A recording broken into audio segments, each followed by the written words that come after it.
Okay.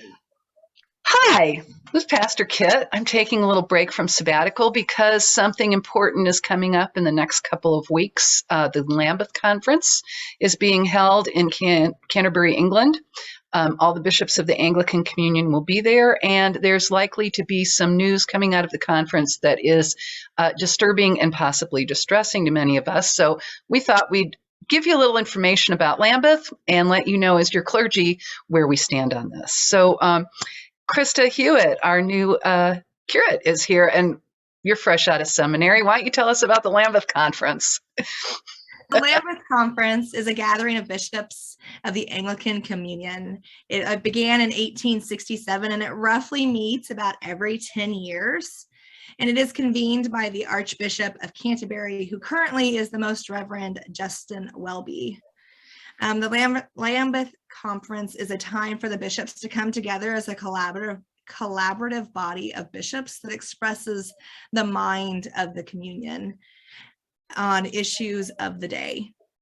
Now, you're probably wondering why this might be important, and Donna is going to share that with us. The thing that distinguishes the Anglican Communion from lots of other church bodies in particular is that we are not governed globally. So the United Methodist Church, for example, has global governance.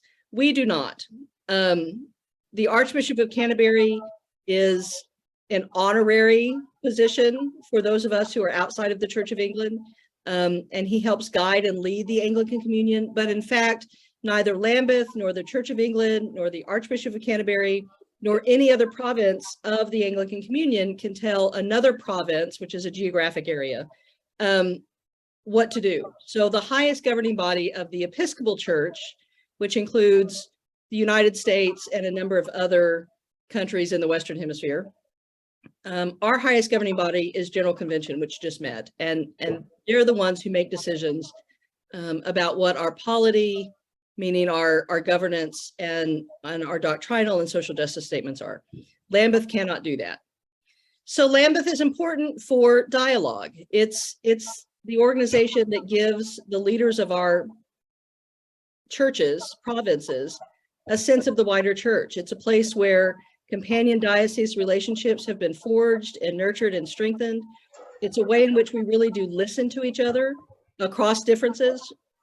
Any global church is going to have a lot of differences, but in fact, until very recently, there was no voting at Lambeth because they have no authority to tell a province what to do. And so what's being proposed this year is that there will be a vote. I'm not sure why, because they can't tell anybody what to do. Well, they're calling it a call, and they have a number of different issues they're going to have these calls on, and you can either vote that you want to adopt this as the mind of the communion or you think it needs further study. But the problem is all the bishops just found this out as they were packing to leave. They got many of them had already left. They got their book with all of this in it. They were not told that there would be electronic polling or whatever it is they're doing. They weren't told that there is a specific resolution from 1998 that is in the calls, which says that human sexuality and marriage are of concern to the church, and that Christian marriage is between a man and a woman.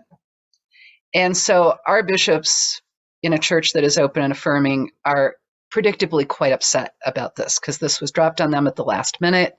And they thought this was going to be a time of listening and dialogue and conversation where they would get to know other people in the communion who think differently without being forced to take a stand on an issue like this. And particularly to take a stand that is not consistent with their own church's decisions.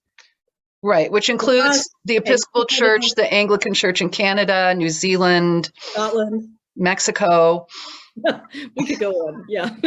So we thought we'd come before you and the world and the internet and everybody today as your clergy just to say that both the Episcopal Church and All Saints in particular remain open and affirming of all people.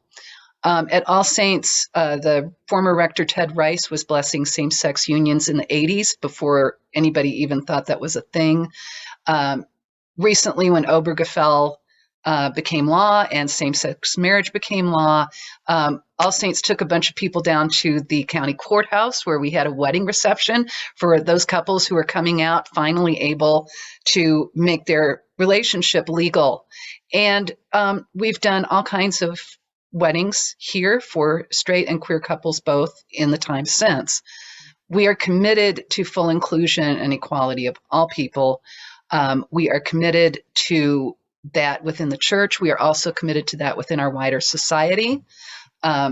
We stand as one, straight, bi, intersex, trans, all of us are all children of God, and we stand together.